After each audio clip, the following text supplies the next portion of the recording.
13 чэрвеня чацвер Белсадзумы Віталь Бабін у эфіры. Вітаю. 20 хвілінаў аналітыкі і навіну вашай увазе.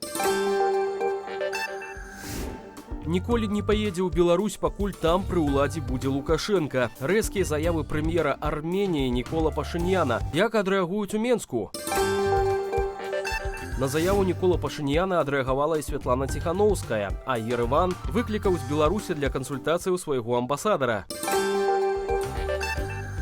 Дыктатар прызначыў новага міністра інфармацыі. Некаторы час таму Лукашенка крытыкаваў прапагандыстаў, ці зменіцца агрэсіўная рыторыка з экранаў дзяржаўнага тэлебачання. Нікол Пашынян больш не прыедзе ў Беларусь, пакуль там будзе пры ўладзе Лукашенка. Пра гэта прэм'ер-міністр Арменіі заявіў падчас выступу ў парламенце краіны. Не наведае Беларусі з афіцыйным візітам і любы іншы армянскі чыноўнік. Матываваў армянскі прэм'ер сваю заяву тым, што Лукашенка абмяркоўваў з прэзідэнтам Азербайджану вайну ў Карабаху яшчэ да яе пачатку, будучы саюзнікам Арменіі з АДКБ. Пра гэта Лукашенка заявіў 17 траўня на сустрэчы з Ільхамам Аліевым. Што датычыць будучыні Арменіі ў АДКБ, удзел у якім краіна прыпыніла, то наступным лагічным крокам Пашынян лічыць выхад з арганізацыі. Адносіны да вайсковага блоку могуць змяніцца, калі Александр Лукашенко, цытата, знойдзе словы прабачэння і тлумачэння для армянаў, якія будуць прымальныя для народу Арменіі, або Беларусь сама пакіне АДКБ. Аднак Пашынян дадаў, што ў межах іншых арганізацыяў ЕАЭС і СНД ён будзе вымушаны супрацоўнічаць з Лукашенкам. Афіцыйны Ерэван ужо адклікаў свайго амбасадара ў Беларусі для кансультацыяў.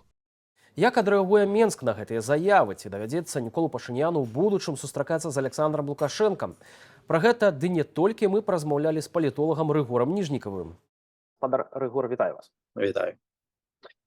Нечаканая заява Нікола Пашыняна. Ці варта ввогуле было чакаць такой рэзкай рэакцыі з боку прэм'ер-міністра Арменіі? Я думаю, што да, мы бачым, што, в прынцыпе, Арменія пасля паразы ў нагорна-карабахскім канфлікце пачала зменьваць свой геапалітычны вектар вельмі актыўна.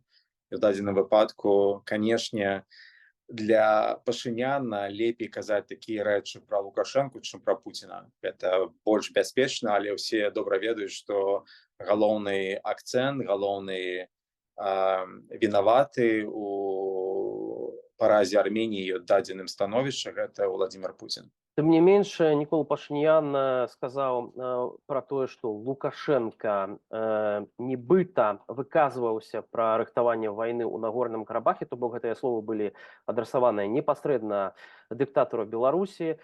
Пра якія словы Лукашэнкі канкрэтна магла ісці гаворка, на ваш погляд? Тут цяжка казаць, Лукашенка вельмі шмат гаворыць. Я думаю, што ўсё ж такі мы павінны казаць про, хутчэй за ўсё, візіты Лукашэнкі ў Баку і то, як сябе паводзіў Лукашенко ў Баку з Ільхамам Аліевым, як ён казаў пра абцікаючы пра канфлікт у рэгіёне і як ён, Лукашенка, ставіцца да яго з пункту гледжання, што, в прынцыпе, жадаючы Аліеву перамогі і вырашэння гэтага канфлікта для Аліева пазітыўна. То есть я думаю, што недзе такое, але тут, хутчэй за ўсё, гэта проста ўся сума дзеянняў Беларусі, Лукашэнкі і Пуціна, якая, в прынцыпе, Арменіі і армянскімі элітамі лічыцца, прывяла да паразкі. Разам з тым, што сказаў Пашынян, гэта тое, што ён чакае выбачэнняў з боку Александра Лукашэнкі альбо выхаду Беларусі з АДКБ. Ці дачакаецца хаця б аднаго з гэтых варыянтаў, спадар Рыгор?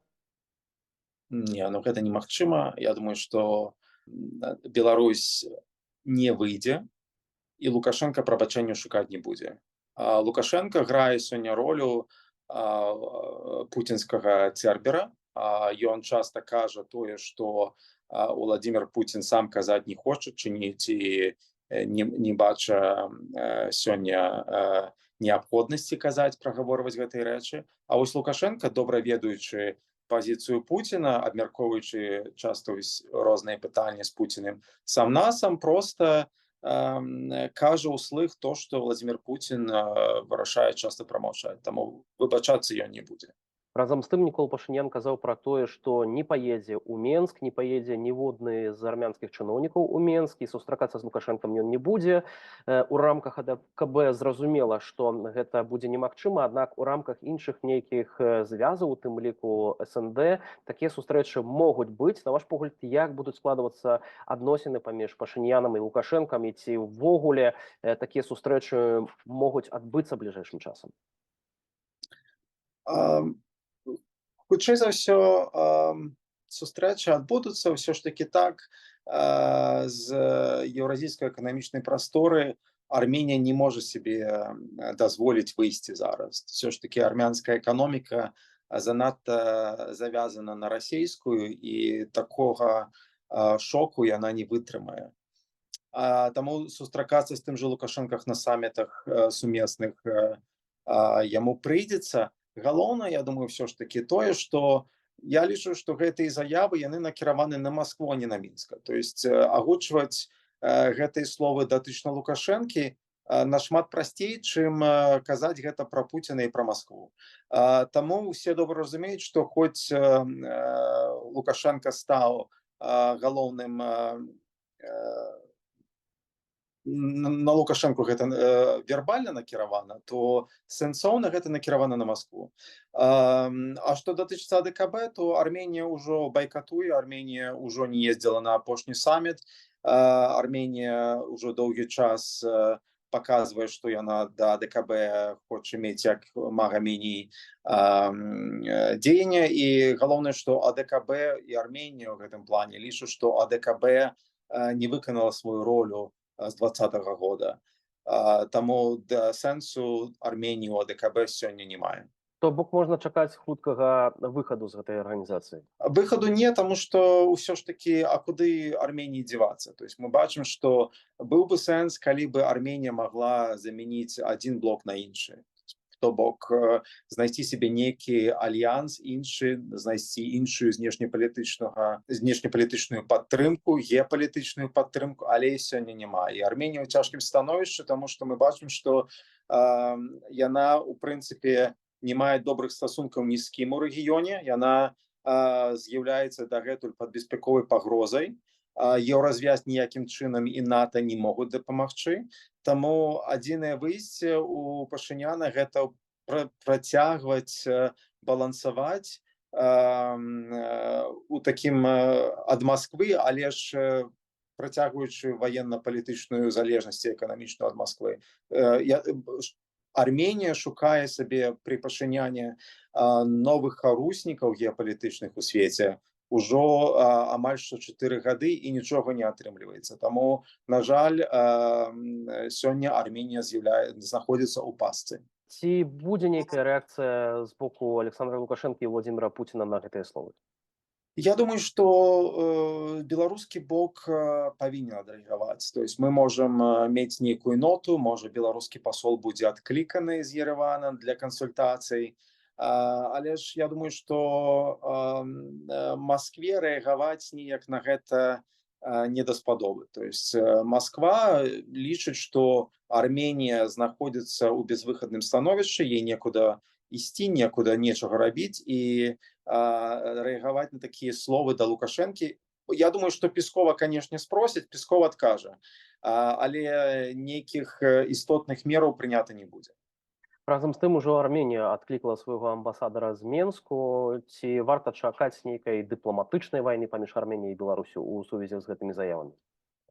Ну, пабачым. Я не думаю, што да гэтага ўсё ж такі дойдзе. Па той простай прычыне, што не Беларусь з'яўляецца асноўным контрагентам у дадзеным выпадку. Но ўсё можа быць. Я думаю, для Еревана все ж таки галоўнае было паслаць сігнал, нейкі месседж, і не толькі у вонкавым накірунку, але таксама і ўнутры краіны. Все ж таки для Пашыняна вельмі важна паказаць, што не ён з'яўляецца галоўнай прычынай паразкі у вайне, што все ж таки шукаць трэба прычыны звонку, і ў першую чаргу ў Маскве. І гэтай заявай ён гэта зрабіў. Больш, я думаю, што яму неяк расхісваць сітуацыю няма прычын. Таксама Святлана Ціхановская адрэагавала на гэтыя словы Нікола Пашыняна. Яна вітала ягоныя намеры не ездзіць у Менск. Ведаем, што яны ўжо сустракаліся раней на саміце ў Іспаніі. Ці вышэйшае кіраўніцтва Арменіі будзе працягваць нейкія стасункі з дэмакратычнымі сіламі Беларусі, на ваш погляд? Я думаю, што да. Ўсё ж такі для Пашыняна вельмі важна паказаць, што для яго Лукашенко і Путін з'яўляюцца апанентамі сёння, што яны з'яўляюцца ворагамі рэжыма Пашыняна і таксама народа Арменіі. І таму, канешне, калі ёсць магчымасць гэта паказаць наяўна, сустракаючыся з беларускай апазіцыяй, то яны будуць працягваць гэта рабіць. Другая справа, што, канешне, і для Святланы Ціхановскай, і для Ніколы Пашыняна, акрамя сімвалічнай ролі, такія сустрачы і кантакты ніякай ролі граць не могуць, на жаль, на сённяшні дзень. Але ж паказаць даволі сімвалічна, што Александр Лукашенко для Ніколы Пашыняна не з'яўляецца сёння ніякім разе партнёрам. Вось гэта добры такі крок, які Арменія будзе рабіць і далей. Дзякую вам вялікі за гэтую размову. Дзякуй вам. У Лукашэнкі сёння чарговыя кадравыя перастаноўкі. Ракіроўкі адбыліся найперш сярод галоўных ідэолагаў. Гэтак былы кіраўнік прапагандысцкага каналу ОНТ Марат Маркаў стаўся новым міністрам інфармацыі, а на вызваленае ім месца прызначылі Ігара Луцкага, які раней узначальваў інфармацыйнае ведамства. Таксама дыктатар прызначыў новага памочніка па Менскай вобласці, чыноўнікаў мясцовай вертыкалі, міністра працы і сацыяльнай абароны, ды ўзгадніў кандыдатуры 3 дыпламатаў. Месца кіраўніка адміністрацыі Лукашэнкі пакуль застаецца вакантным. Што зменіцца ў дзяржаўным медыяполе? Ці заспакоіць новы міністр агрэсіўную рыторыку лукашэнкаўскіх прапагандыстаў? Пра гэта ў размове са старэйшым аналітыкам медыа IQ Паўлюком Быкоўскім. Спадар Паўлюк, вітаю вас. Добры дзень. Вось усе гэтыя прызначэнні так ці інакш могуць быць, на ваш погляд, звязаныя з нядаўнай крытыкай Александра Лукашенка прапагандыстаў. Ці можа быць гэта нейкія іншыя прычыны? Ну, тут ёсць, напэўна, цэлы шэраг прычын, не толькі гэта. У нас дагэтуль падобна выглядае вакантная пасада кіраўніка адміністрацыі прэзідэнта. І паколькі гэта даволі важная фігура ў кіроўным рэжыме, то кадравыя перастаноўкі не закончаныя. Што тычыцца цяперашняга прызначэння новага міністра інфармацыі, то паколькі пасада была вакантная, то гэту пасаду мусілі заняць. І паколькі былы кіраўнік міністэрства інфармацыі атрымаў падвышэнне, сышоў в адміністрацыю прэзідэнта, то наўрад ці гэта найперш крытыка ягонай мінулай дзейнасці. Вось. А тут мы бачым свайго кшталту перастановачку. Марат Маркаў узначаліў міністэрства інфармацыі, былы міністр інфармацыі, які да Уладзіміра Перцава узначальваў міністэрства інфармацыі, Ігар Луцкі узначаліў ОНТ. То бок для Ігара Луцкага гэта паніжэнне? Гэта дакладна не рух уверх па вертыкалі, але гэта атрыманне пасады, якая будзе мець даволі шмат паўнамоцтваў і магчымасцяў. Цяпер у яго праца не проста в нейкай такой бюрократычнай структуры, гэта ўжо пэўны суб'ект, суб'ект гаспадарання, які прымае важныя рашэнні. Гэта можа быць параўнаць з тым, як з пасады міністра трапіць на пасаду кіраўніка вобласці. Міністр значная пасада, а кіраўнік вобласці таксама значная пасада, але яны розныя. Марат Маркаў гэта выпускнік вайсковай вучэльні. На ваш погляд, ці пры ягоным кіраўніцтве ў міністэрстве інфармацыі ён будзе больш жорстка кантраляваць медыа, ці наадварот можа быць шукаць нейкія новыя спосабы, каб прывабіць аўдыторыю і нарасціць давер да дзяржаўных медыяў? Маркаў паказаў сябе як некепскі медыа-менеджер. Ён мае досвед працы і в агентстве Белтай, і в Белтля радыёкампаніі, і на тэлеканале ОНТ, і нельга сказаць, што да яго ёсць сур'ёзныя прэтэнзіі у кіроўнага рэжыма па тым, каб ён не выконваў свае задачы. Але міністэрства інфармацыі это вельмі своеасаблівая рэч. Міністэрства інфармацыі не кіруе тэлебачаннем, яно кіруе хутчэй рэгіянальнымі медыямі, папяровымі найперш. А з другого боку, ён вызначае стратэгічныя накірункі працы у інфармацыйнай прасторы. І вось тут даволі цікава, як гэта можа быць выкарыстана. Ну а пэўная карная функцыя, якая ёсць у міністэрства інфармацыі, звязана з тым, што яны караюць за парушэнне, так мовіць, правіл карыстання байнетам, тых правіл, які ўстанавіў кіроўны рэжым. І вось тут можна чакаць рознага. Вы прыгадалі адукацыю Марата Маркова. Ну, мінскае высшае інжынерна-зенітна-ракетнае вучылішча супрацьпаветранай абароны, ну, гэта ў нейкай ступені метафора таго, чым ён будзе займацца на пасадзе міністра інфармацыі. Чаму?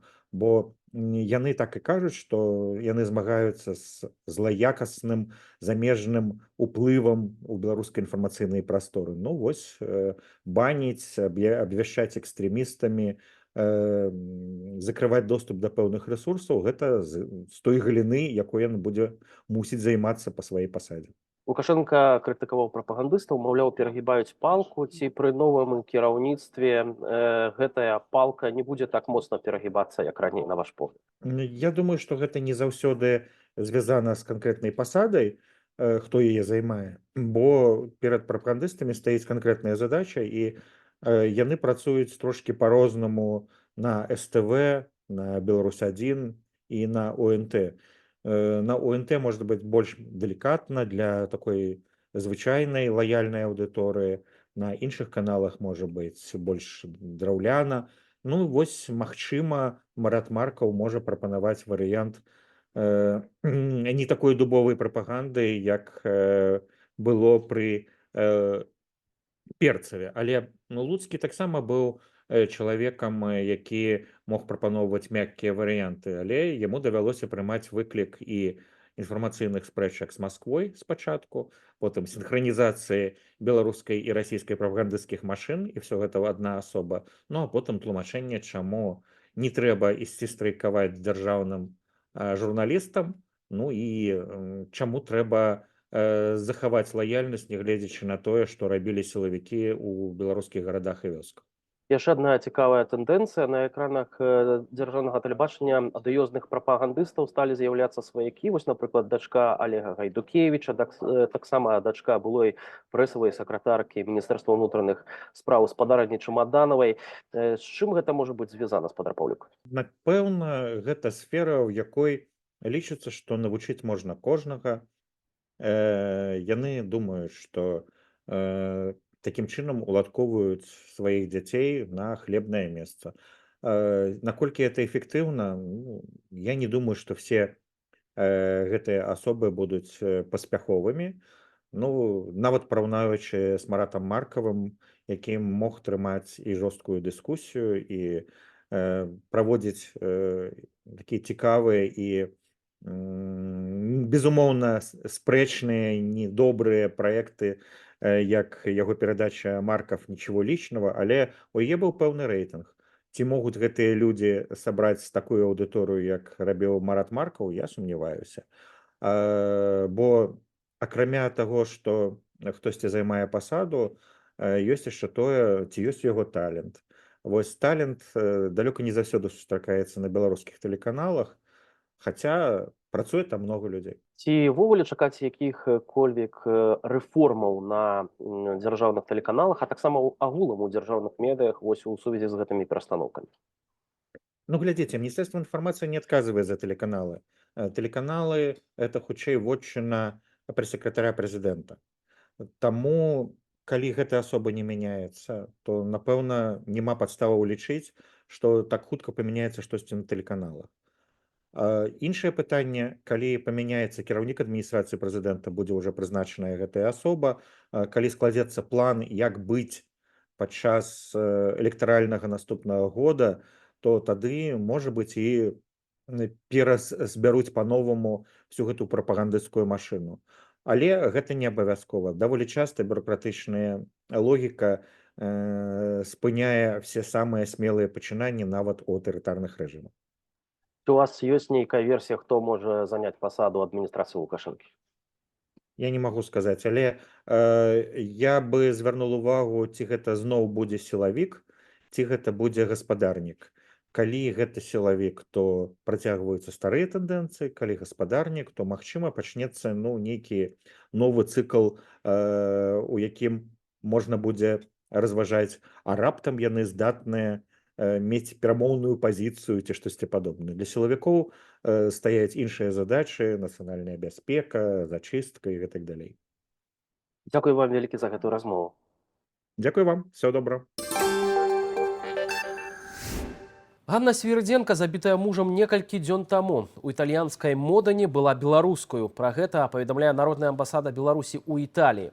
Ейны муж, італьянец, сам прыехаў у паліцыю з целам забітай у машыне. У Ганны засталіся двое непаўнагадовых дзяцей. Пра іншыя навіны ў нашым аглядзе.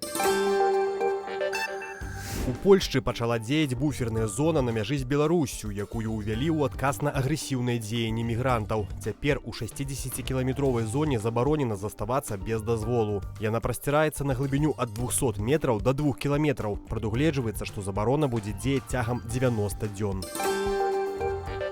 У Італіі распачаўся саміт Вялікай сямёркі. Галоўная тэма абмеркавання сёння – вайсковае ды фінансавае падтрыманне ўкраіны. Перамовы таксама датычаць санкцыяў і замарожаных актываў Расіі, большая частка якіх, каля 260 мільярдаў долараў, застаюцца ў еўразвязе. Удзел у сустрэчы возьме і прэзідэнт Украіны Владзімір Зяленскі. Чарговае ДТЗ з удзелам электрасамаката. У Менску кіроўца пры павароце не саступіў дарогі і наехаў на двух падлеткаў на адным электрасамакаце, што забаронена правіламі карыстання такім сродкам. Абставіны здарэння высвятляюцца. Непаўнагадовых пацярпелых даставілі ў шпіталь.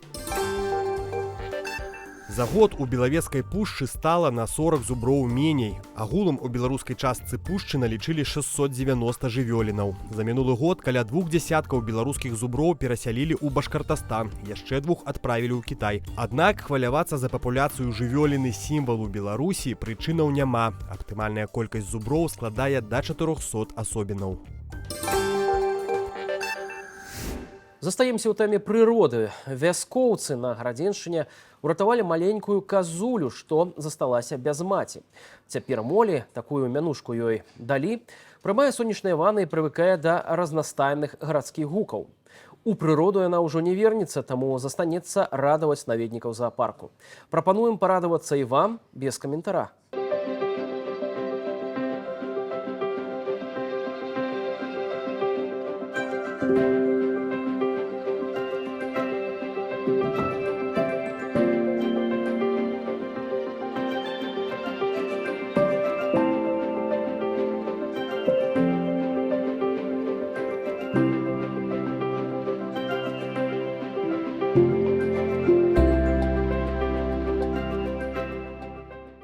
На гэтым у нас усё. Дзякую за ўвагу. Глядзіце нас у будні адразу пасля выдання аб'ектыву. Зычу гаспадарству добрага вечара і да хуткай сустрэчы ў эфірах.